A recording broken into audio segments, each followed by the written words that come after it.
Include कराना है? अगर वो नहीं जुड़ पा रही है उस समय, तब जी बबन जी सर। से करा दीजिएगा, ठीक वही समापन कर देंगे। ठीक है सर। ठीक। नमस्कार। कार्यक्रम की मुख्य वक्ता, सम्मानित शिक्षकगण एवं छात्र छात्राओं, मथुरा पीजी कॉलेज में मिशन शक्ति के तृतीय चरण के अंतर्गत आयोजित इस वेबिनार में आप सभी का स्वागत है। राज्य सरकार द्वारा मिशन शक्ति का यह तीसरा चरण महिलाओं एवं बालिकाओं की सुरक्षा, सम्मान एवं स्वावलंबन के लिए 21 अगस्त से दिसंबर माह के आखिरी शनिवार तक चलेगा और यह कार्यक्रम प्रदेश भर में विभिन्न स्तरों पर सफलतापूर्वक चल रहा है। इसी क्रम में आज के वेबिनार का विषय है महिला सशक्तिकरण में शिक्षा की भूमिका। कार्यक्रम को आगे बढ़ाते हुए महाविद्यालय के प्राचार्य डॉक्टर धर्मात्मानंद सर से आग्रह करती हूं कि वो वेबिनार में सम्मिलित सभी प्रबुद्धजनों का स्वागत एवं अभिनंदन करें। सभी का नमस्कार, सभी को नमस्कार मेरा। मैं डॉक्टर धर्मात्मानंद, आज के इस वेबिनार में सबका हार्दिक स्वागत। और आज के वेबिनार में स्वागत करते हुए मैं आगे बढ़ाता हूं।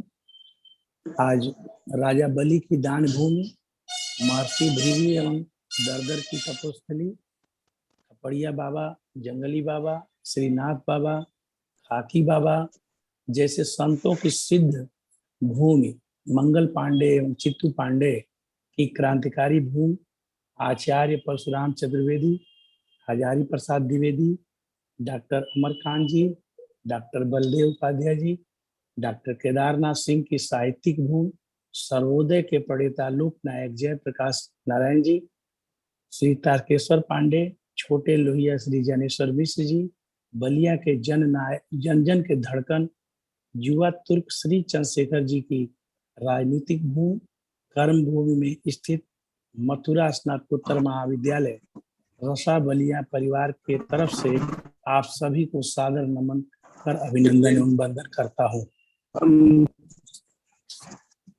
स्वागत के क्रम में सर्वप्रथम कार्यक्रम की अध्यक्षता कर रही जननायक चंद्रशेखर विश्वविद्यालय की यशस्वी कुलपति प्रोफेसर कल्पलता पांडे जी का हृदय से स्वागत करता हूं, जिनकी प्रेरणा से हम सभी सदैव शिक्षा शिक्षण व्यवस्था से जुड़कर नित्य नवीन कार्य करने की ऊर्जा प्राप्त करते रहते हैं।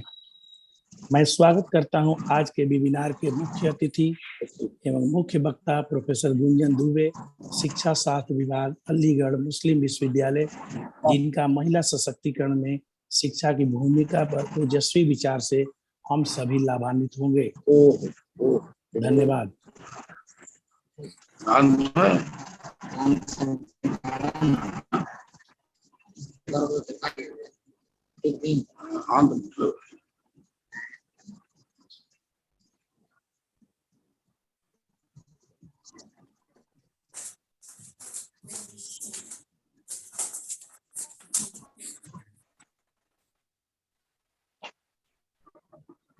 Hello hello. अब मैं जननायक चंद्रशेखर विश्वविद्यालय में मिशन शक्ति की समन्वयक, महिला प्रकोष्ठ की संयोजक एवं Murli Manohar town PG college की एसोसिएट प्रोफेसर डॉक्टर निशा राघव मैम से आग्रह करूंगी कि आप मिशन शक्ति कार्यक्रम का परिचय एवं उद्देश्यों पर प्रकाश डालें।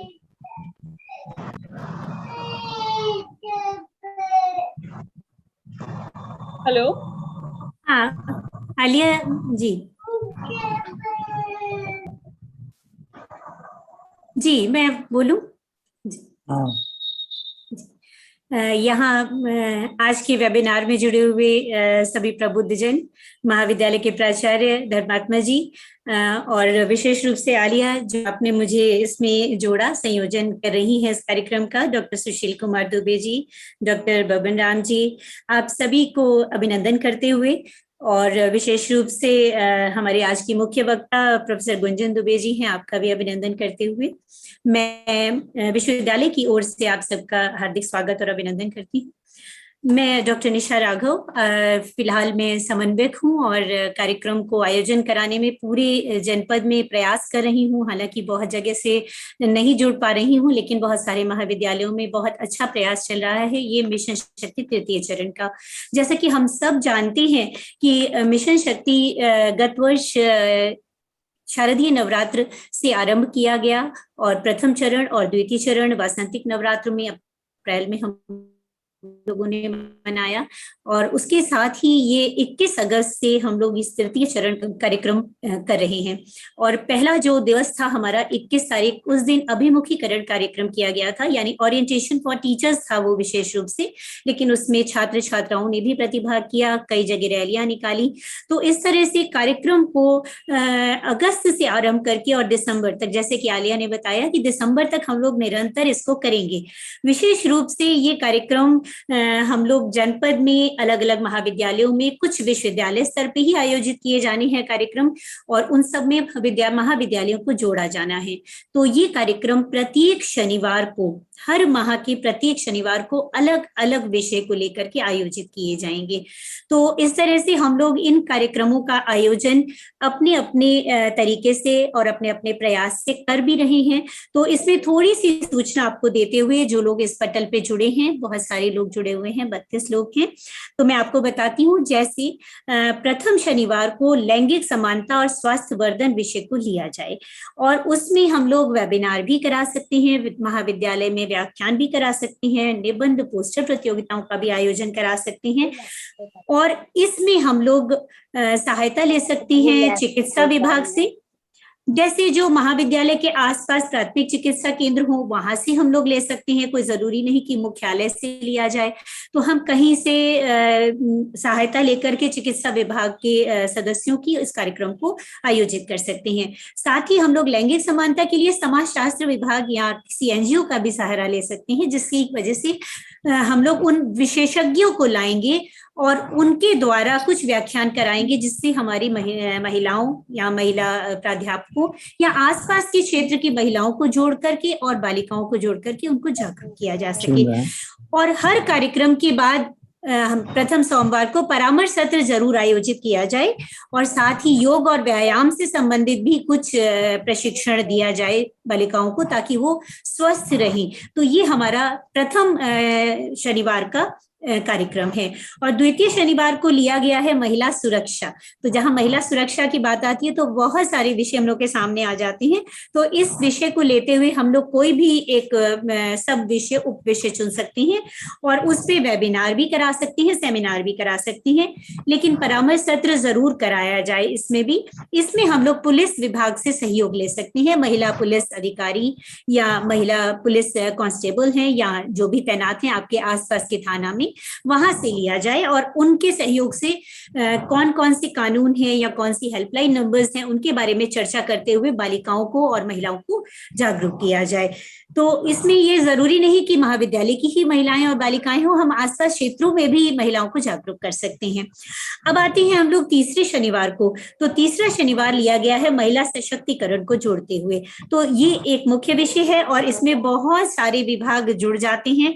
और तृतीय शनिवार को हम लोग केवल अभिभावकों और शिक्षकों का अभिमुखीकरण करें, ओरिएंटेशन करें। तो इससे ये दिवस केवल हम लोगों के लिए निर्धारित है। तो इसमें हम लोग पुलिस विभाग का, बाल स्वास्थ्य विभाग का, विधि विभाग, विधि विशेषज्ञ का, मनोवैज्ञानिक का सहयोग लें और उनके द्वारा कुछ व्याख्यान या चर्चाएं करें। और फिर ये कार्यक्रम संपन्न होने के बाद इस दिन तृतीय शनिवार को बालिका शपथ, बालिका सुरक्षा शपथ अवश्य ली जाए। अगर उपलब्ध ना हो तो आप मुझे कहेंगे तो वो बालिका सुरक्षा शपथ मैं आपको भेज दूंगी, ताकि आप तृतीय शनिवार को ये जरूर लें, अभिभावक और टीचर होने के नाते से। चतुर्थ शनिवार को लिया गया है उद्यमिता विकास, यानी हम उद्यमों की बात करें, उद्योगों की बात करें, या ऐसी महिलाएं जो बहुत पढ़ी लिखी नहीं है, हमारे गांव से आती हैं या शहरों में भी हैं, जो चाहती हैं, पढ़ी लिखी भी हैं, कुछ स्तर तक माध्यमिक उच्च शिक्षा तक भी पहुंची हैं, लेकिन वो बाहर निकल के नौकरी नहीं कर सकती। तो हम उनको वह जानकारी दें कि वो लघु उद्योग, कुटीर उद्योग जैसे कार्य भी अपने घर से आरंभ कर सकती हैं। कुछ कुछ कम धन से आरंभ कर सकती हैं और इनको लेकर के बहुत सारे बैंक कम ऋण पे, कम ब्याज पे हमको धन उपलब्ध कराते हैं, तो उनकी जानकारी दी जाए। तो हम इसमें चतुर्थ शनिवार को उद्यम पे बात करें और बेसिक क्या है, यह है कि उद्यमिता और आत्मनिर्भरता को लेके चले, यानी हर महिला, हर बालिका आत्मनिर्भर हो, क्योंकि हमारे समाज में हम ये मानते हैं पुरुष प्रधान समाज है, तो पुरुष तो घर से बाहर निकलेंगे ही, यानी अपना कार्य करने के लिए जाएंगे ही, हम मानते रहे कि वही नौकरी करते रहे। लेकिन अब चूंकि महिलाएं भी कार्य क्षेत्र में बाहर आ गई हैं, तो हम लोग ये जरूर चाहेंगे कि बालिकाएं और महिलाएं आत्मनिर्भर बने। और आत्मनिर्भरता का पहला कदम ये होता है कि उनके अंदर आत्मविश्वास आए। तो हम लोग चतुर्थ शनिवार को ये कार्यक्रम आयोजित करेंगे। इसमें भी परामर्श सत्र जरूर लिया जाए ताकि बालिकाओं के या महिलाओं के प्रश्न हो, जिज्ञासाएं हो, उनका निराकरण किया जाए। भले ही हम लोग छोटे स्तर पे करें, कोई बहुत बृहद कार्यक्रम की आवश्यकता नहीं है, 10, 20, 50 अधिकतम लोगों को जोड़ करके, ताकि 1 to 1 बात हो सके, एक से एक बात हो सके, एक प्रश्न और एक जवाब जरूर मिले ताकि वो लोग आगे बढ़ सकें। अभी ये कार्यक्रम की केवल शनिवार की रूपरेखा है, तो वो दिवस आप सबको मालूम ही है, सितंबर, अक्टूबर, नवंबर और दिसंबर चलेंगे। इसके साथ ही जो बहुत आवश्यक कदम है आप सबने उठाया होगा, आपके महाविद्यालय में भी किया गया होगा, कि हम लोगों ने अगस्त माह में बदलाव के अभिकर्ता चुने थे। ये बदलाव के अभिकर्ता अधिकतर को एड कॉलेज जो हैं, हम लोग सह शिक्षा वाले केंद्र हैं, वहां पर बालक और पुरुष प्राध्यापकों में से चुने जाने हैं।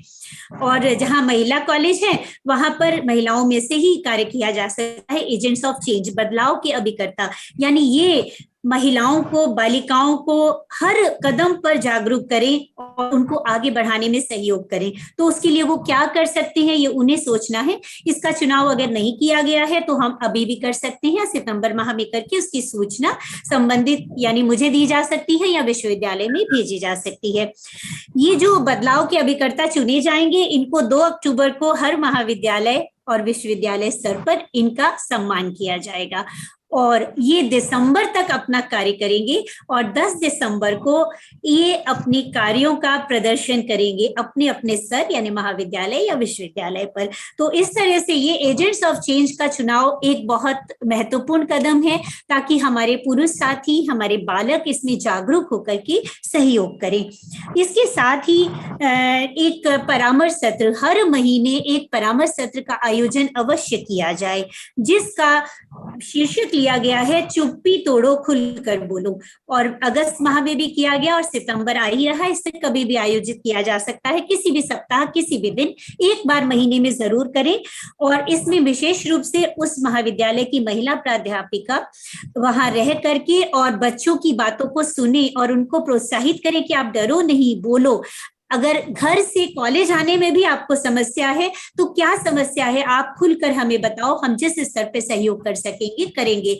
इसमें भी हम लोग पुलिस विभाग की महिला जो भी अधिकारी हैं उनका सहयोग ले सकते हैं, नहीं तो महाविद्यालय, विश्वविद्यालय की महिला प्राध्यापक ये कार्य कर सकती हैं।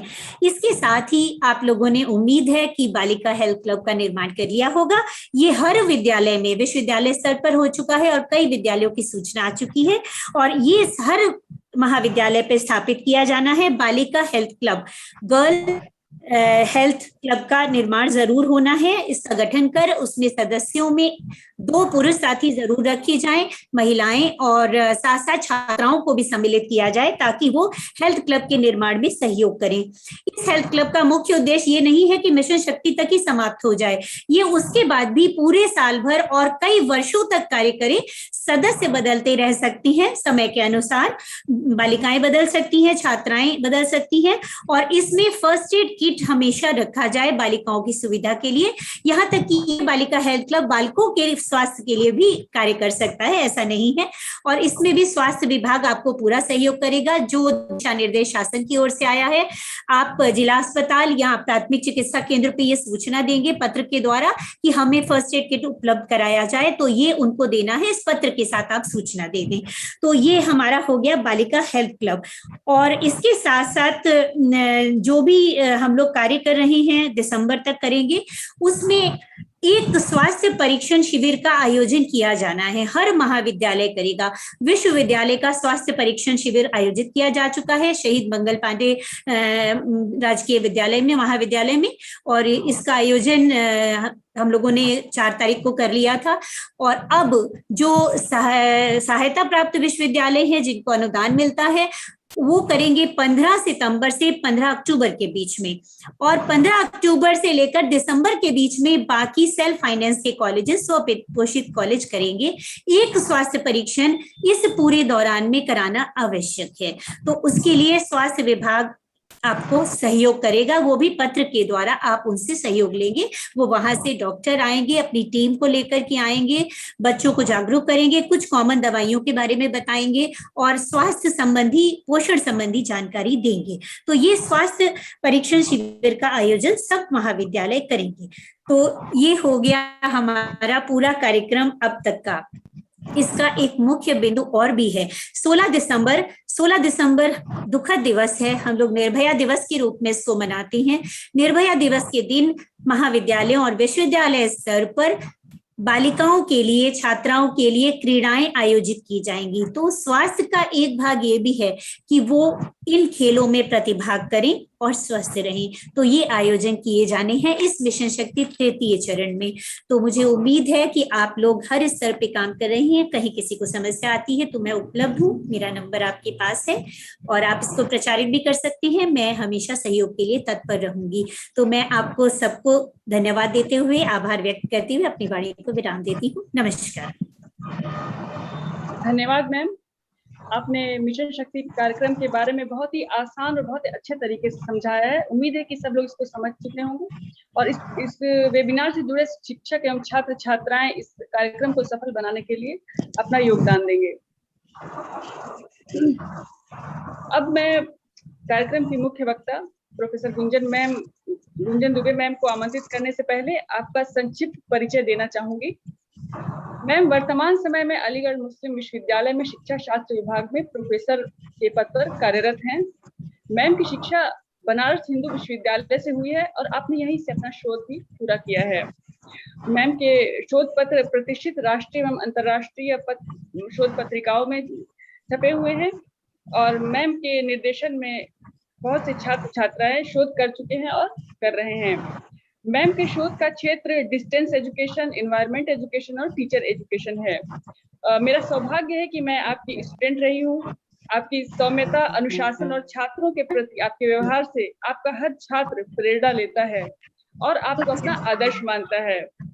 मैं मैम से निवेदन करूंगी कि वेबिनार के विषय पर अपने विचार रखें। Ma'am. Thank you, Alia. Respected Professor Kalpalata Pandey Madam, Vice Chancellor, Jan Nayak Chandrasekhar University, Balia, Dr. Samatmanand Ji, Principal, Mathura PG College, Balia, Dr. Alia Khatun, Organizer of this webinar, Dr. Nisha Rao, Dr. Sushil Kumar Ji, Dr. Babban Ram Ji, dear students and participants, आप सबको मेरा नमस्कार है। सर्वप्रथम मैं आप लोगों को अपना हृदय से आभार प्रकट करती हूँ कि आप लोगों ने मुझे मिशन शक्ति के तहत आयोजित वेबिनार में आमंत्रित किया और इतने अहम विषय पर, महिला सशक्तिकरण में शिक्षा की भूमिका पर अपने विचार प्रकट करने का मौका दिया। इसके लिए मैं आप लोगों की बहुत आभारी हूँ। ऐसा कहा गया है कि जब हम एक पुरुष को, एक मेल को एजुकेट करते हैं तो हम सिंपली एक इंडिविजुअल को एजुकेट कर रहे हैं, लेकिन जब हम किसी लड़की को, वुमेन को, महिला को एजुकेट कर रहे हैं तो इसका मतलब हम पूरे परिवार को शिक्षित कर रहे हैं। पॉपुलेशन के लिहाज से हम जानते हैं कि महिलाओं का कंट्रीब्यूशन सेंसस 2011 के अकॉर्डिंग 48.5% महिलाएं हमारे देश में है। पॉपुलेशन के लिहाज से करीब करीब इसको हम आधी जनसंख्या कह सकते हैं। 48.5 जो है 50% के काफी करीब है। तो अगर हम वुमेन एम्पावरमेंट कर रहे हैं इसका मतलब कि हम मदर इंडिया का एम्पावरमेंट कर रहे हैं, क्योंकि 50% अप्रोक्सीमेटली जो पॉपुलेशन है वो फीमेल पॉपुलेशन है इंडिया में। महिला सशक्तिकरण की जो शुरुआत है 1985 में नैरोबी में हुई। यहाँ पे एक इंटरनेशनल वुमेन कॉन्फ्रेंस हुई जहां से महिला सशक्तिकरण शब्द आया, इसकी शुरुआत हुई। भारत में सन 2001 को वुमेन एम्पावरमेंट ईयर डिक्लेयर किया गया। उसके बाद से इस क्षेत्र में तेजी आने लगी, इसमें शोध भी होने लगे और इस पे सबका ध्यान ज्यादा आकर्षित हुआ। महिला सशक्तिकरण का जो लिटरल मीनिंग है वो है महिलाओं की सामाजिक और आर्थिक स्थिति में सुधार लाना है, ताकि उन्हें रोजगार, शिक्षा, आर्थिक तरक्की के बराबरी मौके मिल सके, जिससे वह सामाजिक स्वतंत्रता और तरक्की प्राप्त कर सके। यह वह तरीका है जिसके द्वारा महिलाएं भी पुरुषों की तरह अपनी हर आकांक्षाओं को पूरी कर सके। अगर हम आसान शब्दों में कहें तो महिला सशक्तिकरण महिलाओं में उस शक्ति का प्रवाह होता है जिससे वो अपने जीवन में जुड़े हर फैसले स्वयं ले सकती हैं और परिवार और समाज में अच्छे से रह सकती हैं, और समाज में उनके वास्तविक आधार को प्राप्त करने के लिए उन्हें सक्षम बनाना ही महिला सशक्तिकरण है। अब सवाल उठता है कि जहां पे ये कहा जाता है कि नार्यस्तु यत्र पूज्यते रमन्ते तत्र देवता, जहां नारियों की पूजा होती है वहां देवता निवास करते हैं, हम शक्ति की आराधना करते हैं, वह ऐसे देश में महिला सशक्तिकरण की आवश्यकता क्यों पड़ रही है? तो भारत में जो महिला सशक्तिकरण की आवश्यकता के बहुत सारे कारण सामने आते हैं। प्राचीन काल की अपेक्षा मध्यकाल में भारतीय महिलाओं के सम्मान स्तर में काफी कमी आई। कितना सम्मान उन्हें प्राचीन काल में दिया जाता था, मध्यकाल में वो सम्मान धीरे धीरे घटने लगा। आधुनिक युग में हम देखते हैं कि कई सारी भारतीय महिलाएं बहुत सारे महत्वपूर्ण कार्य में लगी हुई हैं, जैसे राजनीतिक कार्य, प्रशासनिक पदों पर पदस्थ हैं। फिर भी सामान्य ग्रामीण महिलाएं आज भी अपने घरों में रहने के लिए बाध्य हैं और उन्हें सामान्य स्वास्थ्य सुविधा और शिक्षा जैसी सुविधाएं भी मुश्किल से उपलब्ध होती हैं। शिक्षा के मामले में अगर हम देखें तो सेंसस 2011 के अकॉर्डिंग जो फीमेल लिटरेसी दर है वो मेल लिटरेसी दर से काफी कम है। फीमेल लिटरेसी जो है 65.46 है ओवरऑल और मेल लिटरेसी 82.14% है। तो अभी महिलाएं शिक्षा के क्षेत्र में काफी पीछे हैं। भारत के शहरी क्षेत्रों में महिलाएं ग्रामीण क्षेत्रों की महिलाओं की अपेक्षा अधिक रोजगारशील हैं। आंकड़ों के अनुसार भारत के शहरों में सॉफ्टवेयर इंडस्ट्री में लगभग 30% महिलाएं कार्य करती हैं और ग्रामीण क्षेत्र में जो 90% महिलाएं हैं वो एजुकेशन से रिलेटेड क्षेत्रों में काम नहीं कर पाती हैं, बल्कि सिंपली वो कृषि और इससे जुड़े क्षेत्रों में इन्वॉल्व हैं, वो दैनिक मजदूरी करती हैं क्योंकि उनका एजुकेशन स्तर अच्छा नहीं है। भारत में महिला सशक्तिकरण की आवश्यकता का एक मुख्य कारण है कि भुगतान में असमानता, पेमेंट में। एक अध्ययन से सामने आया कि समान अनुभव और योग्यता के बावजूद भी भारत में महिलाओं को पुरुषों की अपेक्षा 20% कम भुगतान दिया जाता है। इसके लिए महिलाओं में जागरूकता होना जरूरी है, वो शिक्षा से ही आ सकती है। हमारा देश काफी तेजी से तरक्की कर रहा है, लेकिन हम तभी इस तरक्की को बरकरार रख सकते हैं जब हम लैंगिक असमानता को दूर कर पाए और महिलाओं के लिए भी पुरुषों के समान शिक्षा, तरक्की और भुगतान सुनिश्चित कर सके। महिला सशक्तिकरण की जरूरत इसलिए भी पड़ती है कि प्राचीन समय में जो लैंगिक असमानता थी, लैंगिक असमानता इन द सेंस कि पुरुष प्रधान समाज था, महिलाओं को उनके परिवार समाज द्वारा कई कारणों से दबाया जाता था और उनके साथ हिंसा भी होती है और परिवार में और समाज में उनके साथ भेदभाव प्राचीन काल में भी किया गया और अभी भी ऐसे बहुत सारे मामले आते हैं। ऐसा नहीं कि ये सिर्फ इंडिया में ही है, बाहर में भी इस तरह की, विदेशों में भी स्थिति बहुत ज्यादा, हमसे कुछ बेहतर लेकिन बहुत ज्यादा अच्छी नहीं है। तो इसलिए वुमेन एम्पावरमेंट की जरूरत है। भारतीय समाज में महिलाओं को सम्मान देने के लिए हम उनको देवियों की तरह पूजने की नवरात्र परंपरा है, लेकिन उसके बाद ये सब भूल जाते हैं कि औरतें और महिलाएं और बच्चियां सम्मानी हैं, हमें बाद में भी उनको इसी दृष्टि से देखना चाहिए। आधुनिक समाज महिलाओं के अधिकार को लेकर ज्यादा जागरूक है, तो थोड़ा बहुत स्वयंसेवी संगठन है, एनजीओ हैं, इस दिशा में कार्य कर रहे हैं। All India survey on higher education 2019-20 की रिपोर्ट के अकॉर्डिंग महिला शिक्षा में हायर एजुकेशन की फील्ड में थोड़ा इम्प्रूवमेंट हुआ है। 2015-16 के बाद 2019-20 ये जो बीच के 5 साल हैं उसमें ओवरऑल एजुकेशन की ग्रोथ 11.4% हुई है, जिसमें जो महिलाएं हैं उनका एनरोलमेंट हायर एजुकेशन में इस दौरान बढ़ा है। ये एक अच्छा इंडिकेशन है 18.2% एनरोलमेंट महिलाओं का हायर एजुकेशन में बढ़ा है ड्यूरिंग द 5 ईयर 2015-16 से 2019-20 के बीच में। ये एक अच्छा इंडिकेशन है। लेकिन जो फीमेल्स का शेयर है, फीमेल स्टूडेंट का शेयर जो है नेशनल इंपॉर्टेंस की जो इंस्टीट्यूट हैं, जो बड़े बड़े इंस्टीट्यूट नेशनल इंपॉर्टेंस में, उसमें महिलाओं का शेयर बहुत कम है। उसमें एनरोलमेंट 24.7% है। डीम्ड यूनिवर्सिटीज में 33.4% है। स्टेट प्राइवेट यूनिवर्सिटी में 34.7% है, जो कि पुरुषों के मुकाबले बहुत कम है। पब्लिक यूनिवर्सिटी में महिलाओं का जो शेयर है 50.1% है और सेंट्रल यूनिवर्सिटीज में उससे भी कम है, 48.1% है। तो यहाँ पे भी हम देख रहे हैं कि मेल एनरोलमेंट ज्यादा है, फीमेल का सेंट्रल यूनिवर्सिटी में एनरोलमेंट कम है। सर्वे में ये भी हमें मिला है कि महिलाएं बीएससी एमएससी ये तो कर रही है, बीए एमए एमकॉम, लेकिन प्रोफेशनल कोर्सेज में उनका जो एनरोलमेंट है वो कम है। एकेडमिक कोर्सेज में उनका एनरोलमेंट ज्यादा है, प्रोफेशनल कोर्सेज में कम है। फीमेल पार्टिसिपेशन जो है वो BTech, BE, LLB, BCA, BBA, ये सब जो प्रोफेशनल कोर्सेज इसमें कम है। एमए, एमएससी, एमकॉम इसमें कंपैरेटिवली इससे बेहतर स्थिति है। इसी तरीके से हम अगर पीएचडी देखें, पोस्ट ग्रेजुएशन देखें, सर्टिफिकेट कोर्स देखें, तो यहाँ पे भी मेल एनरोलमेंट हायर है in comparison to the female enrolment.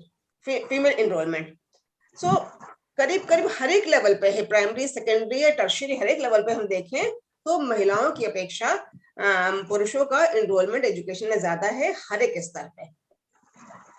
Uttar Pradesh की अगर हम बात करें तो यहाँ पे थोड़ी सी स्थिति बेहतर है। 49.1% मेल एनरोल्ड है और 50.9% फीमेल स्टूडेंट उत्तर प्रदेश में एनरोल्ड है एजुकेशन में।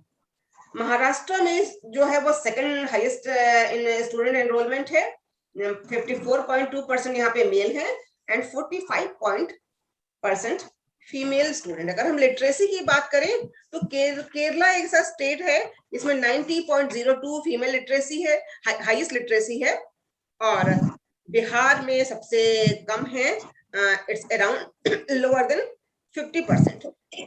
तो गर्ल्स को एजुकेट करना हमारा ऑप्शन नहीं है, ये हमारी नेसेसिटी है, हमारी जरूरत है।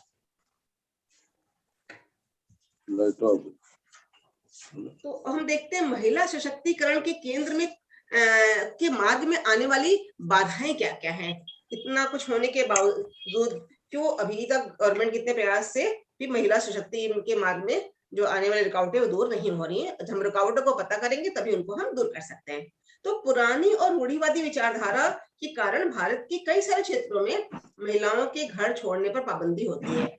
इस तरह के क्षेत्र में महिलाओं की शिक्षा या फिर रोजगार के लिए घर से बाहर जाने के लिए आजादी नहीं होती है। इतना परमिशन मिल जाएगा आपको कि घर में बैठे बैठे छोटा मोटा काम कर ले, लेकिन घर का खाना बनाना, नाश्ता बनाना, आपके बच्चे संभालना आपकी जिम्मेदारी है। आप बाहर निकल के काम ना करें। घर के सारे दायित्वों का निर्वाह करते हुए अगर आप कुछ घर में कर सकती है तो परमिशन है, अदरवाइज नहीं है। ये ज्यादातर मिडिल क्लास फैमिली में और रूरल में ऐसी सोच है। पुरानी और रूढ़िवादी विचारधारा के वातावरण में रहने के कारण महिलाएं खुद को भी पुरुषों से कम समझने लगी। उनको खुद अपनी काबिलियत पे भरोसा नहीं रह गया है, क्योंकि उनको ऐसा माहौल दिया गया है, हमेशा उन्हें कमतर आंका गया है, इसलिए वो खुद को भी कम समझती है। अपने टैलेंट्स को कभी एक्सप्लोर करने की उन्होंने कोशिश नहीं की। कार्य क्षेत्र में बहुत तरीके के शोषण भी होते हैं, जो महिला सशक्तिकरण में बहुत बाधा है। निजी क्षेत्रों में, सेवा उद्योग में, सॉफ्टवेयर उद्योग में, शैक्षिक संस्थाओं में, हॉस्पिटल्स में, बहुत सारी जगह में डिफरेंट तरीके के फीमेल शोषण होते हैं। तो थोड़ा पेरेंट्स और मेल मेंबर अपने घर की महिलाओं को बाहर जाने से भेजने में डरते हैं। समाज में पुरुष प्रधानता के वर्चस्व के कारण महिलाओं के लिए बहुत सारी समस्याएं भी उत्पन्न होती हैं। पिछले कुछ समय से महिलाओं के साथ होने वाले उत्पीड़न में वृद्धि हुई है, करीब 170% वृद्धि देखने को मिली है। बहुत सारे कार्य क्षेत्र पे लैंगिक स्तर पर भेदभाव किया जाता है। रोजगार के लिए बाहर जाने की परमिशन नहीं मिलती है, और भुगतान की पहले ही हम बात कर चुके हैं कि उसी कार्य के लिए मेल को ज्यादा पेमेंट होता है, फीमेल को कम होता है। खासकर जो दिहाड़ी मजदूर और इस तरह के असंगठित क्षेत्र हैं, वहां ये स्थिति थोड़ी ज्यादा दयनीय है। सामान्य कार्य को समान समय तक करने के बावजूद उनको पुरुष की अपेक्षा उतने घंटे का लेबर मेल और फीमेल दोनों कर रहे हैं, लेकिन पता नहीं क्या बात है कि फीमेल को लोग कम पे करते हैं और उनमें मेल को ज्यादा पे करते हैं। महिलाएं कभी कभी उनको एडमिशन अगर स्कूल कॉलेज में दिलवा भी दिया जाता है लड़कियों को, तो उनको बीच में पढ़ाई छोड़ने की बहुत सारी समस्याएं आती हैं। बहुत सारे घर में ऐसी वजह होती है जिसकी वजह से इनरोलमेंट तो हो जाता है लेकिन ड्रॉप आउट रेट लड़कियों के केस में ज्यादा है। शहरी क्षेत्रों में लड़कियों की शिक्षा करीब करीब लड़कों के बराबर है, पर ग्रामीण क्षेत्रों में काफी खराब है। पिछले कुछ दशक में सरकार ने बहुत सारे फैसले किए हैं जिसमें बाल विवाह जैसी कुरीति है, दहेज प्रथा है, इन सबको के खिलाफ बहुत सारे कानून बनाए गए हैं। लेकिन फिर भी 2018 के यूनिसेफ के सर्वे में रिपोर्ट से पता चलता है कि अभी भी भारतवर्ष में लगभग 15 लाख लड़कियों की शादी 18 वर्ष से पहले कर दी जाती है। जल्दी विवाह होने की वजह से उनका फिजिकल डेवलपमेंट और इंटेलेक्चुअल डेवलपमेंट रुक जाता है और वो शारीरिक और मानसिक रूप से व्यस्त नहीं हो पाती हैं। भारतीय महिलाओं के विरुद्ध दहेज, ऑनर किलिंग, महिला तस्करी जैसे बहुत सारे अपराध देखने को मिले। बाहर के देशों में भी हैं लेकिन इंडिया में कामकाजी महिलाएं भी जो है देर रात में बाहर निकल सकती हैं। ऐसा नहीं है कि ये जो डर की भावना है, इनसिक्योरिटी है सिर्फ कम पढ़ी लिखी महिलाओं में और अशिक्षित महिलाओं में भी है। जो शहरी पढ़ी लिखी भी महिलाएं हैं जो डे एंड नाइट शिफ्ट में काम करती हैं, रात में अपनी सुरक्षा को देखते हुए सार्वजनिक परिवहन का उपयोग नहीं करती हैं। वो बहुत अपनी सेफ्टी का ध्यान रखती है। तो महिला सुरक्षा को जब तक हम सुनिश्चित नहीं करेंगे और स्वच्छता से जब तक वो बाहर निकल नहीं सकती हैं, तब तक वो हम एम्पावर ह्यूमन को नहीं कर पाएंगे। हमें उनको सिक्योरिटी देनी है। इसके अलावा पेरेंटल एटीट्यूड भी बड़ा गड़बड़ होता है। रूरल एरियाज में लड़कियों को उनकी माएं ही घर के कामकाज में लगा देती हैं। बच्चों की, लड़कों की एजुकेशन तो कंटिन्यू करती हैं, लड़कियों को अगर एडमिशन भी दिलवा दिया, थोड़ा लिखना पढ़ना लिटरेसी आ गई तो बंद कर देती हैं कि नहीं तुम्हें क्या करना, शादी करके तो जाना ही है ससुराल और घर संभालना है। तो ये पेरेंटल नेगेटिव एटीट्यूड है। तो बाहर वाले घर वाले भी सपोर्ट नहीं करते हैं। तो कभी कभी ऐसा होता है कि जिन स्कूलों में बच्चियां जाती हैं वहां फीमेल टीचर्स नहीं होते हैं, मेल टीचर्स हैं। तो बहुत सारे पेरेंट्स अलाउ नहीं करते हैं कि मेल टीचर्स के साथ आप पढ़ें। बहुत सारी इंफ्रास्ट्रक्चर फैसिलिटी भी बहुत सारे स्कूलों में अवेलेबल नहीं है, टॉयलेट्स नहीं अवेलेबल है और बाउंड्री अच्छी नहीं है, सेफ्टी नहीं है लड़कियों को स्कूल में। तो इस वजह से छोटी बच्चियां जैसे थोड़ी बड़ी होती हैं तो पेरेंट्स उनको निकाल देते हैं, तो ड्रॉप आउट रेट ज्यादा है। बहुत सारी जो बच्चियां वो अगर डिजेरियस हैं, वो चाहती हैं कि प्राइमरी मिडिल के बाद वो आगे पढ़ें, तो उनकी विसिनिटी में कोई स्कूल कॉलेज नहीं होता है, तो दूर भेजने के लिए पेरेंट्स मना करते हैं, वो सहमत नहीं होते, तो उनको बीच में पढ़ाई छोड़नी पड़ती है। या कभी कभी कॉलेज थोड़ा डिस्टेंस पे है, 10-20 किलोमीटर के आसपास है, 25 किलोमीटर के आसपास है, लेकिन वहाँ हॉस्टल अरेंजमेंट नहीं है, तो डेली इतना लंबा ट्रैवल करके जाने आने की परमिशन पेरेंट्स नहीं देते हैं। अगर इस तरह की सुविधाएं हम देना शुरू कर दे, रेसिडेंशियल बनाए, तो हो सकता है पेरेंट्स भेजें। तो बच्चों की सिक्योरिटी का, लड़कियों की सिक्योरिटी का बहुत सारा कंप्लेन पेरेंट्स की तरफ से होता है। इस वजह से वो मिलते हैं, बच्चियां कंप्लेन करती हैं कि रास्ते में उनके साथ छेड़छाड़ हुई या ये प्रॉब्लम है, उन्हें डर लगता है रास्ते में जाने में अकेले, तो इस वजह से भी पेरेंट्स उनको नहीं भेजते हैं। कई जगह पे घर में बच्चियों को मदर्स जब फसल की सीजन में फसल काटने के लिए खेतों में बिजी हो जाती हैं, तो बच्चियों को स्कूल भेजना छोड़ देते हैं, रोक लेते हैं उनको घर पे ही। क्यों? क्योंकि उन्हें अपने छोटे भाई बहनों को देखना है, कुकिंग करनी है, जो काम आमतौर पे मम्मियां करती हैं, वो क्योंकि वो उनको रोजगार जरूरी है, कटाई का समय है फसलों की, तो वो खेत पे उनको काम करना जरूरी है, क्योंकि फाइनेंशियल इंडिपेंडेंस नहीं है। तो बच्चियों को वो घर पे रोक के, वो बच्चियां घर पे बच्चों को संभालती हैं, घर के हाउस होल्ड वर्क करती हैं, और वो इस तरीके से अपनी पढ़ाई को बीच में छोड़ने के लिए मजबूर हो जाती हैं। चिल्ड्रन हेल्थ बहुत बड़ा इशू है। अगर हमारी सेहत अच्छी नहीं है, हमारी बच्चियों की सेहत अच्छी नहीं है, उन्हें प्रॉपर खाना नहीं मिल रहा है, क्लीन वाटर नहीं मिल रहा है, प्रॉपरली नरिश्ड नहीं है, तो जाहिर सी बात है बार बार वो बीमार होती रहेंगी। बार बार जब बीमार होती रहेंगी तो जाहिर बात है स्कूल में उनकी अटेंडेंस कम होगी। तो इकोनॉमिकली हम इतने सस्टेनेबल, इतने हम इंडिपेंडेंट नहीं है, स्पेशली इन रूरल में। खेती कमाई से घर चल रहा है, सब लोग काम नहीं कर रहे हैं, मेल्स ही काम कर रहे हैं, फीमेल नहीं कर रही हैं, फीमेल छोटे मोटे काम कर रही हैं, तो इकोनॉमिकल इंडिपेंडेंस ही नहीं है। नंबर ऑफ चिल्ड्रन ज्यादा है, तो उनको हम वो पोषण वाला खाना नहीं दे सकते हैं। तो जाहिर सी बात है बच्चे बार बार बीमार होंगे। जब वो स्ट्रांग, फिजिकली स्ट्रांग नहीं है तो बीमार होंगे और स्कूल में उनकी छुट्टियां भी लगेंगी। तो धीरे धीरे फिर वो उनका स्कूल जाने का मन कम हो जाता है। तो कभी बच्चों की जो कम उम्र में शादी कर दी जाती है, उसकी वजह से वो आगे पढ़ने की अगर इच्छा भी है तो वो नहीं पढ़ सकती हैं। और यही एज होता है जब मिडिल लेवल से सेकेंडरी लेवल और सीनियर सेकेंडरी लेवल में बच्चियां जाती हैं, तो वो जो समय होता है वो उस समय वो स्किल डेवलपमेंट कर सकती हैं और दिमाग का डेवलपमेंट, इंटेलेक्चुअल डेवलपमेंट उस स्टेज पर और ज्यादा हो जाता है। वो पढ़कर नेशनल डेवलपमेंट में कंट्रीब्यूट कर सकती हैं। लेकिन चूंकि उनकी जल्दी उम्र में शादी हो जाती है तो हमारे देश को ये नुकसान सहना पड़ता है। इसके अलावा जो इस एजुकेशन के फील्ड में इन्वॉल्व ऑफिशियल्स हैं, उनके अंदर लैक ऑफ एंथुजियाज्म है कि वो बच्चों की, लड़कियों की प्रॉब्लम को समझें और उनके एजुकेशन को प्रमोट करें। हम as a teacher, as a block development officer, BDO और जितने भी इस लेवल के लोग हैं और जिम्मेदार ऑफिशियल्स हैं, उन्हें जो है लड़कियों की प्रॉब्लम को समझना चाहिए और उनको प्रमोट करना चाहिए। हमें एक एंथुजियाज्म मेंटेन रखने की जरूरत है। अच्छा, इतनी सारी गवर्नमेंट के प्लान हैं, लेकिन ग्रास रूट लेवल पे उसका इम्प्लीमेंटेशन नहीं होता है। तो उसको सही तरीके से इम्प्लीमेंट अगर हम करेंगे तो जाहिर सी बात है बच्चियों के उसमें एनरोलमेंट में इंक्रीज होगा और देश की तरक्की में वो हमें सपोर्ट कर सकेंगे।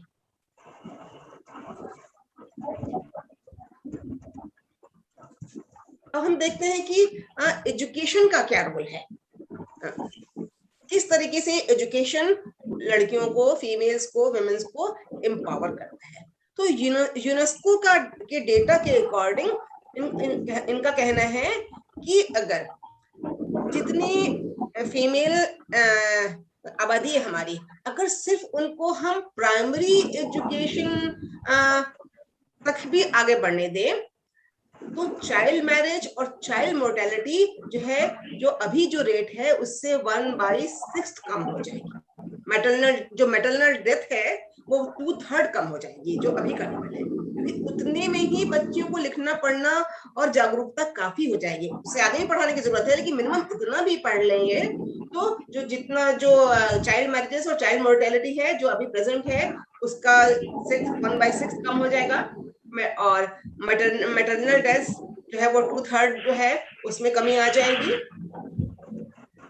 अगर हम जितने हमारे यहाँ के स्कूल गोइंग बच्चे हैं, including male also, female and male child, जितने भी स्कूल गोइंग एस्पिरेंट हैं, अगर उन सभी को हम एनरोलमेंट दें एजुकेशन में, वो पढ़ाई करें, तो आने वाली 40 सालों में जो हमारी पर कैपिटा इनकम जो है वो 23% बढ़ जाएगी। अभी से भी हम सर्व शिक्षा अभियान और ये जितने भी चला रहे हैं इसको प्रॉपर्ली इम्प्लीमेंट करके, साक्षरता अभियान, अगर हम सभी बच्चों को जो इस एज में पढ़ने लायक होते हैं 4-5 साल की अवस्था में इनको एनरोल कर दें, तो आने वाले 40 साल में पर कैपिटा इनकम 23% बढ़ जाएगी। तो हमारा देश इकोनॉमिकली कितना स्ट्रांग हो जाएगा। एजुकेशन की जो इक्वलिटी है, अगर इक्वल एजुकेशन मेल फीमेल दोनों को मिल रही है तो जाहिर सी बात है जॉब अपॉर्चुनिटी लड़कियों की भी बढ़ेगी। और जब लड़कियां भी जॉब करेंगी, मेल्स भी जॉब कर रहे हैं, फीमेल भी जहां जॉब कर रही हैं, तो देश का इकोनॉमिक ग्रोथ बढ़ेगा। हम अगर अपने यहाँ अपनी बच्चियों को हम एजुकेट करते हैं तो उन्हें समझ में आएगा कि अर्ली मैरिज के क्या नुकसान है। वो अपने घर में आवाज उठा सकती हैं, बोल सकती हैं। छोटी बच्चियों को पता ही नहीं होता है कि मैरिज कितनी बड़ी जिम्मेदारी है। 15-16 साल की लड़की की शादी होती है तो वो रुपए पैसे कपड़े गहने भी देख के खुश हो जाती है, उसे अपना फ्यूचर नहीं समझ में आता कि कितनी बड़ी जिम्मेदारी इसको मिलने जा रही है। अगर वो पढ़ी लिखी रहेगी, उसके अंदर अवेयरनेस है, तो वो कुछ कह सकती है, अपने पेरेंट्स से कह सकती है कि मुझे पढ़ना है, अभी शादी नहीं करनी है, तो it will avoid early marriages. पढ़ने से जो एजुकेशनल अवेयरनेस आएगी, हेल्थ अवेयरनेस आएगी, तो वो मदर्स की लाइफ को सेव करेगी। कम उम्र में शादी, कम उम्र में डिलीवरी, अवेयरनेस की कमी, बहुत सारी बच्चियों की डेथ हो जाती है ड्यूरिंग द डिलीवरी और आफ्टर डिलीवरी और प्री डिलीवरी। और उसके अलावा भी जनरल भी बीमार पड़ के कि बहुत सारी अवेयरनेस चीजों की नहीं होती है। तो इससे प्री मैच्योर डेथ है, during pregnancy, during child birth, ये जो है इन सब में कमी आएगी अगर हम एजुकेशनली उनको एम्पावर करें। बहुत सारे चाइल्ड डिसीज ऐसे हैं जो कि प्रिवेंटेबल हैं। उसके लिए बच्चों को, परिवार वालों को, कन्याओं को जानकारी होनी चाहिए। अगर मदर पढ़ी लिखी है, तो एजुकेटेड मदर है, तो वो अपने बच्चों की रेयरिंग उस हिसाब से करेगी। लाइक जैसे अभी डेंगू फैला हुआ है, हर तरफ हम सुन रहे हैं डेंगू की ये प्रॉब्लम है, तो जो educated mother they are aware, उन्हें पता है कि मच्छर, डेंगू के मच्छर दिन में काटते हैं, साफ पानी में रहते हैं, तो हमें कहीं पानी को है ठहरने नहीं देना है, मलेरिया के लिए ठहरने नहीं देना है, और दिन में भी बच्चों को इस तरीके से ड्रेसअप करना है, पूरी बांह के कपड़े पहनाने हैं, या जो भी इस तरह की बीमारियां हैं उसकी प्रिवेंशन कैसे किया जा सकता है, ये एजुकेटेड लड़कियां, एजुकेटेड कन्याएं तो ज्यादा जानती हैं। तो अगर हम अपनी बच्चियों को एजुकेट करेंगे तो इस तरीके की चाइल्ड डेथ जो है वो उसमें कमी आएगी। हंगर जो सबसे बड़ी प्रॉब्लम है, कुपोषण की जो समस्या है, मालन्यूट्रिशन की जो समस्या है, वो भी एजुकेशन के जरिए ही प्रिवेंट। तो शिक्षा ही सबका मेन कुंजी है, की है, मोस्ट ऑफ द प्रॉब्लम को सॉल्व करेंगे। हम पढ़े लिखे हैं, जाहिर सी बात है, इकोनॉमिकली इंडिपेंडेंट, पढ़ने के बाद हम इकोनॉमिकली इंडिपेंडेंट होंगे, तो फादर और मदर दोनों मिलकर अगर फैमिली को सपोर्ट कर रहे हैं तो बच्चों को अच्छा खाना, अच्छे पोषण, अच्छा एजुकेशन देंगे। एजुकेशन जो है महिलाओं में आत्मविश्वास पैदा करती है, बैलेंस पर्सनालिटी का डेवलपमेंट होता है, और एजुकेटेड जो महिलाएं हैं वो अपने आप को, उनके अंदर खुद में कॉन्फिडेंस जागृत होता है, तो बड़ी से बड़ी समस्याओं का वो सामना कर सकती हैं। एजुकेटेड फीमेल्स अपने घर, फैमिली मेंबर को, सोसाइटी को, नेशन को, बच्चों को, सभी को समय आने पर, जरूरत पड़ने पे सही गाइडेंस दे सकती हैं। जब भी हमें कोई जरूरत, पढ़ाई लिखाई, कोई अपने बच्चे का फॉर्म भरवाना है, एडमिशन करवाना है, क्या कोर्स दिलवाएं, इसकी जब भी जरूरत होती है तो हम किसी पढ़े लिखे के पास जाते हैं जो कि सही गाइडेंस दे सके। तो हमें बाहर जाने की जरूरत नहीं है। अगर हमारे घर की महिलाएं, हमारे घर की बच्चियां पढ़ी लिखी हैं, तो अपने बच्चों को ही नहीं, अपने फैमिली मेंबर्स को, सोसाइटी को और नेशन को भी गाइडेंस दे सकती हैं regarding education, regarding economical development, independence, और रिगार्डिंग हेल्थ इश्यूज, बहुत सारी चीजों में गाइड कर सकती हैं। तो एजुकेशन जो है विमेन को मेंटली सिक्योर करता है, पर्सनालिटी डेवलप करता है, और फिजिकल स्ट्रांग भी करता है। स्पोर्ट्स है, स्कूलों में स्पोर्ट्स, योगा, को करिकुलर एक्टिविटी, बहुत सारी चीजें सिखाई जाती हैं। ये सारी चीजें जो है हमारी पर्सनालिटी का बैलेंस डेवलपमेंट करती हैं।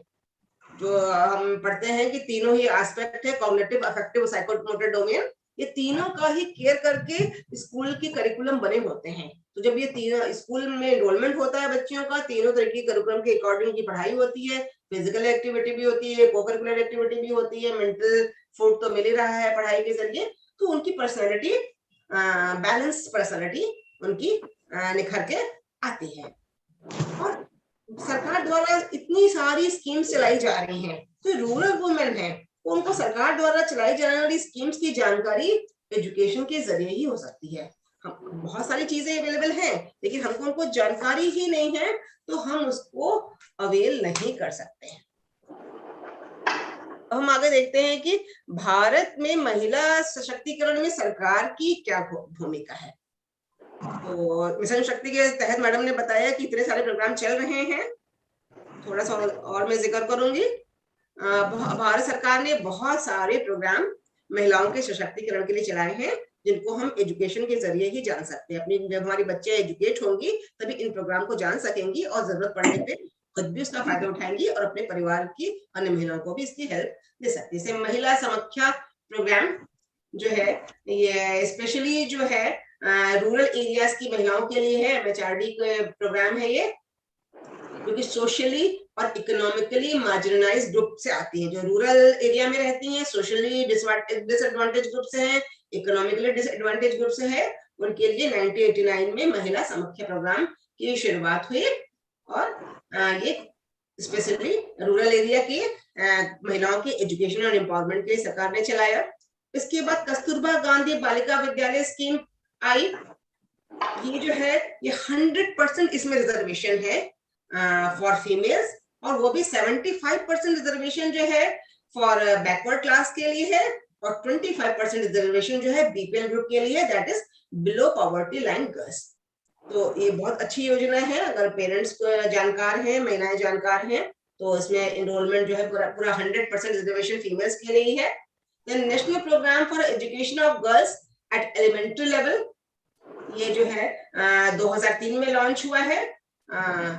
सर्व शिक्षा अभियान के बाद भी जितने लोगों की रीच में एजुकेशन नहीं आया, उनकी एजुकेशन विद इन रीच हो, तो national programme for education girls at elementary level NPEGEL ये लागू हुआ, और ये जो है करीब 24 स्टेट को कवर करता है इंडिया में। देन इसी तरीके से और भी बहुत सारे प्रोग्राम लॉन्च हुए।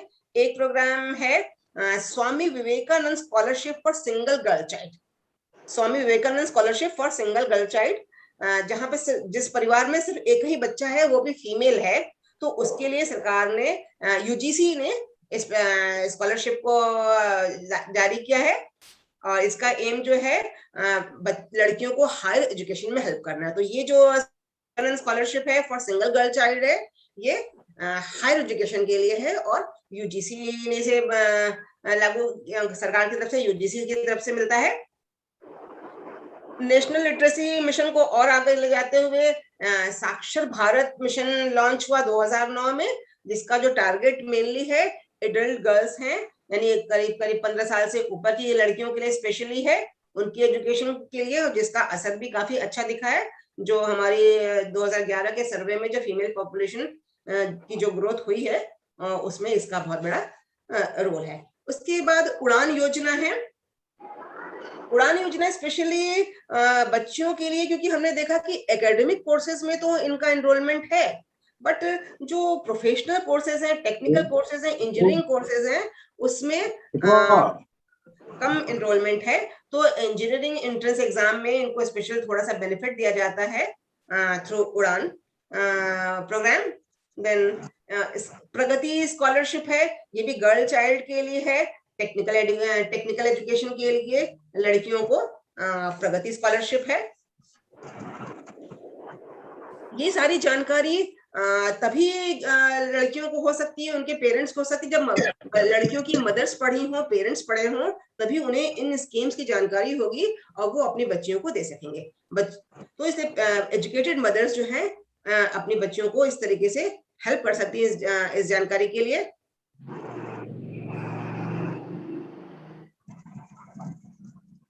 सारे प्रोविजन दिए हैं। 1961 में डाउरी प्रोहिबिशन एक्ट आया, तो जो भी अनलॉफुल एक्टिविटी है, डाउरी लेने की एक्टिविटी को अनलॉफुल एक्टिविटी कहा गया। 7 साल के अंदर कोई भी महिलाएं कंप्लेन करती हैं तो उस पर कार्रवाई होती है, तो महिलाएं सुरक्षित महसूस करती हैं अपने आप को। 1950 हिंदू सक्सेशन एक्ट 1956 के according women has right to parental property। अगर कोई मिसहैपनिंग हो जाती है बच्चे के साथ, तो ऐसा नहीं कि उसको भाइयों को ही प्रॉपर्टी में हक मिलेगा, कन्याओं को भी मिलेगा। Then इक्वल रिम्यूनरेशन एक्ट जो हमने अभी बात की कि दोनों महिलाओं और पुरुषों के वेतन में जो है यूनिफॉर्मिटी नहीं है, सेम काम के लिए उतने ही वक्त के लिए उतने ही काम के लिए मेल्स को ज्यादा दिया जाता है, फीमेल को कम दिया जाता है। तो अगर कंप्लेन की जाए तो ये इक्वल रिम्यूनरेशन एक्ट बनाया है 1976 के, तो इसके आधार पे मेन एंड फीमेल को, मेल और फीमेल को सेम काम के लिए उतना ही पैसा मिलेगा, उसमें कोई डिस्पैरिटी नहीं होनी चाहिए। तो medical termination of pregnancy act है जो एबॉर्शन को लीगलाइज करता है कि अगर लड़की अपने आप को फिजिकली मेंटली हेल्दी नहीं महसूस कर सकती है, ही कैन अबॉर्ट हिज और हर चाइल्ड। ये लड़कियों को पावर दी गई है। क्रिमिनल लॉ अमेंडमेंट एक्ट है। इसके अलावा protection of women from domestic violence act है। ये सारे बहुत सारे ये एक्ट हैं जो कि सरकार ने बनाए हैं बच्चियों की सुरक्षा के लिए, उनकी तरक्की के लिए, उनको एजुकेशनली एम्पावर करने के, रिच करने के लिए। हायर एजुकेशन में भी स्कॉलरशिप है। कस्तूरबा बालिका विद्यालय के जरिए पिछड़े तबके की लड़कियों के लिए 100% रिजर्वेशन है। यूजीसी की तरफ से विवेकानंद वाली स्कॉलरशिप है। उड़ान स्कॉलरशिप है, जो स्पेशली टेक्निकल एजुकेशन में अगर बच्चियां एडमिशन लेती है तो उनको प्रेफरेंस मिलता है। प्रगति है टेक्निकल एजुकेशन के लिए। तो ये बहुत सारी चीजें जो है बनाई गई हैं गवर्नमेंट की तरफ से, जो कि अगर हम पढ़े लिखे हैं, हम एजुकेटेड हैं, हमारी महिलाएं जो हैं एजुकेटेड हैं, तो उसका फायदा उनको मिल सकता है। इसके अलावा नेशनल एजुकेशन पॉलिसी है जो अभी 2020 में लॉन्च हुई है, NEP 2020। इसमें भी सरकार ने वुमेन एम्पावरमेंट का काफी ध्यान रखा है। इसमें कहा गया है कि government of India gender inclusion fund बनाएगी। अभी तो इम्प्लीमेंट पूरी तरह से हुई नहीं है, लेकिन इसमें ये प्राविधान है कि government of India will constitute a gender inclusion fund, जिसमें इक्वलिटी ऑफ फीमेल एजुकेशन को ध्यान में रखा जाएगा। इस फंड का इस्तेमाल लड़कियों को पढ़ाने के लिए होगा। और इतना ही नहीं, सिर्फ फंड ही नहीं उनके एजुकेशन के लिए होगा, बल्कि ये पॉलिसी ये भी कहती है कि हम ये असरटेन करेंगे कि जेंडर गैप जो है हर एक लेवल पे, जो भी हमने देखा प्राइमरी सेकेंडरी टर्शियरी लेवल पे है एजुकेशन में, वो कम हो, प्रोफेशन में वो कम हो, और जेंडर इक्विटी और इंक्लूजन हो सोसाइटी में। और इसके साथ साथ ही लड़कियों में लीडरशिप की क्वालिटी वगैरह का एनहांसमेंट हो और पॉजिटिव सिविल डायलॉग हो। इसको इंश्योर भी करना है, सिर्फ लागू ही नहीं करना है जेंडर इंक्लूजन फंड, बल्कि इन सारी चीजों को, जेंडर गैप ना हो और इक्वलिटी हो और सबका इंक्लूड, सारी फीमेल्स का इंक्लूजन हो सोसाइटी की, इसको इंश्योर भी करना है। और पॉलिसी इस पे भी एम्फेसिस दे रही है कि हमको इंश्योर करना है कि इंस्टीट्यूशन में महिलाओं को लीडिंग पोजीशन मिले, including principal, teacher, warden, physical instructor and other staff. Female को भी ये जो पोजीशंस हैं वो मिले, सिर्फ महिलाओं, पुरुषों को नहीं, महिलाओं को भी इन पोजीशंस पे रहने का हक है, और स्कूलों में उनको ये चीजें मिले, और डिफरेंट फील्ड में। रूरल एरिया में जेंडर इम्बैलेंस जो है उसको कम करने के लिए female recruitment teachers, female teachers के रिक्रूटमेंट पे भी ज्यादा ध्यान दिया जाएगा, without compromising the merit and qualification. ऐसा नहीं है कि हम गवर्नमेंट जो है फीमेल टीचर का रिक्रूटमेंट बिना मेरिट और बिना क्वालिफिकेशंस के करेगी। हाँ, ये प्राविधान रखा है नई एजुकेशन पॉलिसी में कि क्योंकि बहुत सारी बच्चियां गांव में उनके पेरेंट्स इसलिए नहीं भेजते हैं कि स्कूल में सारे मेल टीचर हैं, फीमेल टीचर बहुत कम है या नहीं है, तो इक्वल डिस्ट्रीब्यूशन होगा और फीमेल टीचर्स का रिक्रूटमेंट किया जाएगा स्कूलों में without any compromise regarding qualification और दूसरे एजुकेशनल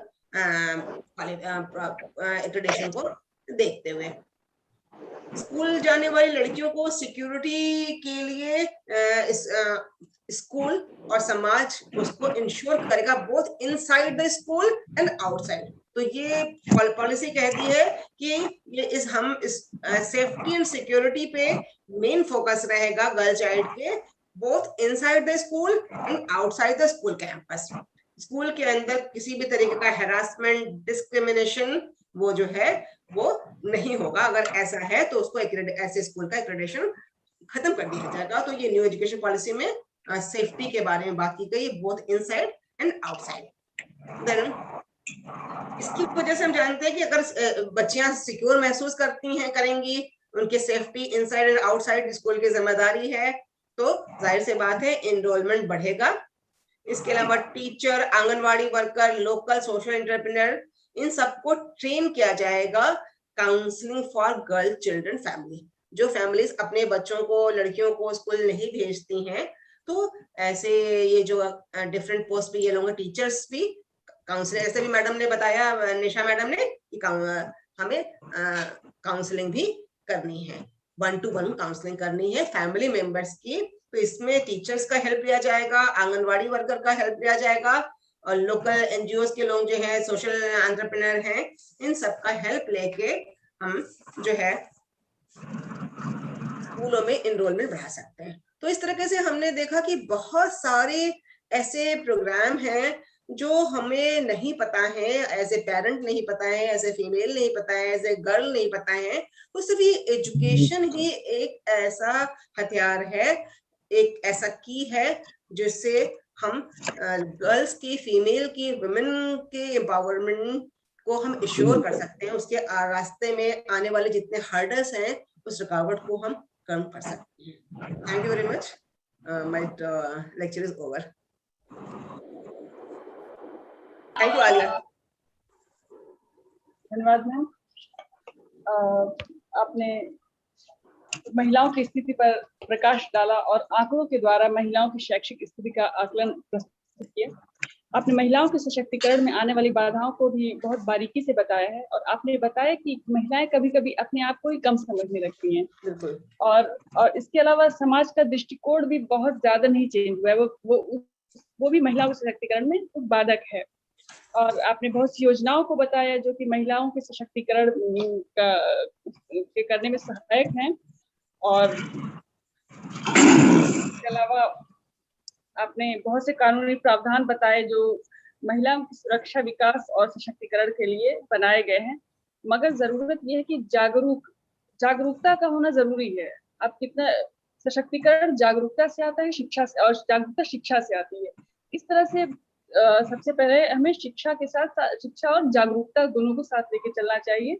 और आपने महिला सशक्तिकरण के हर पक्ष को सामने रखते हुए बहुत ही सारगर्भित व्याख्यान दिया है। आपका बहुत बहुत धन्यवाद। और इसके अलावा वीसी मैम कहीं बाहर जाने की वजह से हमसे जुड़ नहीं पाई हैं। तो मैं चाहती हूँ कि डॉक्टर निशा राघव मैम ही अध्यक्षीय भाषण से हमें अध्यक्षीय भाषण के द्वारा हम सबका मार्गदर्शन करें। मैम। जी आलिया, जैसा कि आलिया ने बताया कि वीसी मैम किसी कारणवश जुड़ नहीं पाई, तो मैं उनकी जगह अध्यक्षता तो नहीं कर सकती, लेकिन इसका स्थापन की तरफ मैं आपको ले चलती हूँ। और जैसा कि हमारी मुख्य वक्ता प्रोफेसर गुंजन दुबे जी, जो कि अलीगढ़ मुस्लिम विश्वविद्यालय शिक्षा शास्त्र विभाग से हैं, आपका व्याख्यान बहुत ही सारगर्भित रहा, क्योंकि आपने हर उस पहलू को छुआ जिसके लिए हम इस महिला समाज में या छात्राओं के बीच में जागरूकता लाना चाहते हैं। तो आपने हर उस पहलू को छुआ है, ये बताते हुए कि हम कहाँ पर अपने आप को कमजोर कर देते हैं। यानी कोई पुरुष एक महिला को कमजोर नहीं कर सकता, एक महिला स्वयं अपने आप को कमजोर कर लेती है कि वो ये सोच लेती है, उसके अंदर आत्मविश्वास की कमी आ जाती है कि मैं नहीं कर सकती। तो सबसे पहला उद्देश्य जो गुंजन जी ने पूरे अपने व्याख्यान में, जिसको आलिया ने समाहित कर दिया अपनी छोटी छोटी बातों को उठाते हुए, कि पहली चीज तो ये कि हमें अपने अंदर आत्मविश्वास जागृत करना है, और ये आत्मविश्वास तभी जागृत होगा जिस प्रकार हम लोग एक एक चरण करते हुए अपनी शिक्षा प्राप्त करते हैं। प्रारंभिक शिक्षा, प्राथमिक शिक्षा, माध्यमिक शिक्षा और फिर इंटर और उच्च शिक्षा में आते हैं। तो हमें अपनी शिक्षा के इन चरणों को क्रमबद्ध तरीके से पूर्ण करना है। निश्चित रूप से शिक्षा की भूमिका महिला सशक्तिकरण में अहम है। तो इसका मतलब ये हुआ कि हमें ये सब चीजों को जानते हुए, समझते हुए कि हम अगर पढ़ लिख जाएंगे तो हम हर कार्य क्षेत्र में आगे बढ़ सकते हैं, और इसके साथ साथ हम समाज में महिलाओं को भी जागरूक कर सकते हैं। तो ये छोटे छोटे पहलुओं को छूते हुए गुंजन जी ने बहुत ही सारगर्भित व्याख्यान दिया, और मैं चाहूंगी कि आलिया, अगर ये इसका यूट्यूब पे रिकॉर्डिंग हो रही है तो उसको जरूर शेयर करें, ताकि हम इसको हर कॉलेज तक पहुंचाएं, क्योंकि बहुत ही अहम व्याख्यान रहा आज का। और इसमें जुड़े हुए सभी प्रतिभागी, बहुत सारे लोग जुड़े हुए हैं, हमारे महाविद्यालय के प्राचार्य धर्मात्मा जी और आलिया ने बहुत अच्छा संयोजन किया, तो इसके लिए मैं हार्दिक धन्यवाद देती हूँ और आभार प्रकट करती हूँ। धन्यवाद।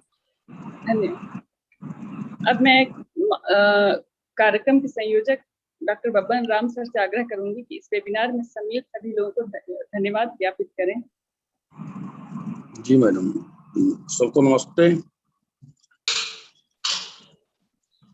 आज का जो कार्यक्रम रहा, इसमें सबकी सहभागिता जो है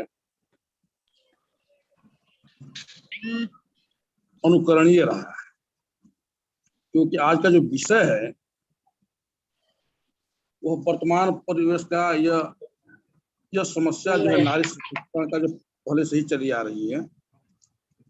हमारे जो प्राचीन ऋषि मुनि हैं, स्त्रियों के बारे में, नारियों के बारे में बहुत ऊंच कोट का दृष्टिकोण रखते थे। उन्होंने कहा भी कि यत्र नारी पूजन्ते रमन्ते तत्र देवता, जहां नारी की पूजा होती है वहां देवता निवास करते हैं। नारी शक्तिशाली है, फिर भी उसके सशक्तिकरण की अत्यंत आवश्यकता है। महिलाओं हेतु आर्थिक सशक्तिकरण जरूरी है, क्योंकि उनके आर्थिक फैसलों, आय, संपत्ति और दूसरे वस्तुओं की भी सुविधा पाकर ही अपने सामाजिक जीवन का स्तर उठा सकती हैं। महिलाओं का अधिकार और जागरूकता लाने के लिए मातृ दिवस के अंतर्राष्ट्रीय महिला दिवस आदि आयोजन आए दिन हो रहा है। महिलाओं को सबल बनाने के लिए आवश्यक है कि दहेज प्रथा, अशिक्षा, यौन हिंसा, असमानता, भ्रूण हत्या, घरेलू हिंसा, वेश्यावृत्ति, मानव तस्करी, बाल विवाह आदि को मिटाना होगा।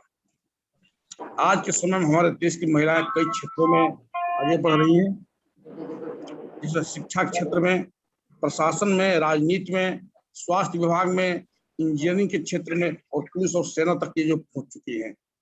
हवाई जहाजों तक भी उड़ा रही हैं, पायलट बन चुकी हैं। फिर भी के बावजूद भी अभी नारियों की शिक्षा का जो स्तर है अब बहुत अभी नीचे है, क्योंकि हमारे भारतवर्ष में पुरुषों की शिक्षा दर 81.3 है, तो महिलाओं की 60.6 है। केंद्र और प्रदेश सरकारों ने महिलाओं के विकास एवं सशक्तिकरण के अनेक योजनाओं को चला रहे हैं, जैसे बेटी बचाओ बेटी पढ़ाओ, महिला हेल्पलाइन योजना, उज्ज्वला योजना, स्टेप योजना, महिला शक्ति केंद्र, पंचायती राज योजना में महिलाओं को आरक्षण, आज सब जो है महिलाओं को सशक्त। इसलिए जितने जो हमारे जो मुख्य अतिथि हैं डॉक्टर गुंजन दुबे जी, उन्होंने बहुत स्पष्ट रूप से और यहाँ के नारियों की स्थिति को जो है बखान किया और बताया। हम लोग के जो है आज इस कार्यक्रम के जो मिशन शक्ति अभियान का जो चल रहा है, उसमें आज तो हमारे बीच में जो हमारी जो कुलपति महोदया हैं, हम लोग के बीच में नहीं है, कहीं बाहर चली गई हैं, क्योंकि उनका कार्यक्रम जो है बहुत व्यस्त होता है। कर्मठ हैं, कर्तव्यनिष्ठ हैं, ईमानदार हैं, लेकिन उनको इतना कार्य रहता है कि उस समय जो है उनका महत्वपूर्ण है। इसे नहीं आने के बावजूद भी मैं उनको जो है धन्यवाद देता हूं, क्योंकि उनके विश्वविद्यालय में हम सब जो है उनके संरक्षण में हम लोग रहते हैं। आज के कार्यक्रम का परिचय कराने वाली, अध्यक्षता करने वाली विद्वता की प्रतिमूर्ति हम लोगों की अग्रजा डॉक्टर निशा राघव जी को धन्यवाद देता हूं, जिन्होंने मिशन शक्ति का उद्देश्य क्या होना चाहिए और क्या करना चाहिए समय समय पर हम लोग आपसे दिशा निर्देशन भी प्राप्त करते रहते हैं। आपको बहुत बहुत धन्यवाद। तब मैं अपने प्राचार्य डॉक्टर धर्मात्मानंद जी को धन्यवाद ज्ञापित करता हूं, क्योंकि इन्होंने अपनी व्यस्तम कार्यों से समय निकालकर इस कार्यक्रम में अपना कीमती समय दिया। अंत में इस कार्यक्रम की संयोजिका डॉक्टर आलिया खातून, अध्यक्षा शिक्षा शास्त्र विभाग, मथुरा पीजी का रसायन को धन्यवाद देता हूं, जिन्होंने अपनी लगन, परिश्रम एवं उत्साह के साथ इस कार्यक्रम को आयोजित किया। इसी क्रम में सह संयोजक डॉक्टर सुशील कुमार दुबे, अध्यक्ष राजनीति शास्त्र विभाग डॉक्टर अब्दुल रब, मनीष यादव, नूतन सिंह, श्रवण खरवार, धीरेन्द्र कुमार, जनाब Shaukat Khan, Pallavi Singh, doctor Suresh Kumar Yadav, Amit Kanaujia, Anand Kumar Yadav, Shivam Maurya, doctor Santosh Kumar, doctor अपराजिता उपाध्याय आदि को मैं जो है बहुत बहुत धन्यवाद देता हूं, क्योंकि इन लोगों ने जो है बड़ी शांति पूर्वक इस कार्यक्रम में हिस्सा लिया और इस कार्यक्रम को सफल बनाने में अपना योगदान दिया। मेरे ही कॉलेज के प्रभात कुमार श्रीवास्तव, उनको भी धन्यवाद देता हूं, क्योंकि ये लाइब्रेरी में है, इनके पास तो पुस्तकों का अंबार लगा हुआ है, फिर भी जो है इसमें बड़ी रुचि के साथ उन्होंने हिस्सा लिया। इनको जो बहुत बहुत धन्यवाद। इसमें और अन्य जो हमारे इसमें प्रतिभागी हैं, जो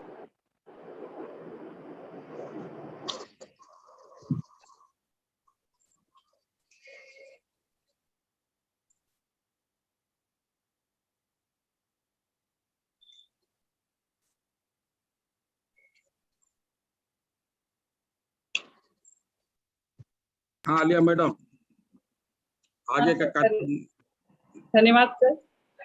अब मैं कार्यक्रम की समाप्ति पर बस एक शेर पढ़ना चाहूंगी, जो कि औरतों के महत्व पर, उनकी शिक्षा के महत्व पर है कि शहर का तब्दील होना, शाद रहना और उदास, रौनक जितनी है यहाँ है औरतों के दम से हैं। ठीक है, ठीक है, आप लोगों का बहुत बहुत धन्यवाद। बहुत बढ़िया आलिया, थैंक यू, बहुत बढ़िया। Ma'am, okay, thank you Alia, thank you so much. I am leaving the meeting, thank you everyone. Okay, नमस्कार। नमस्कार, नमस्कार मैम।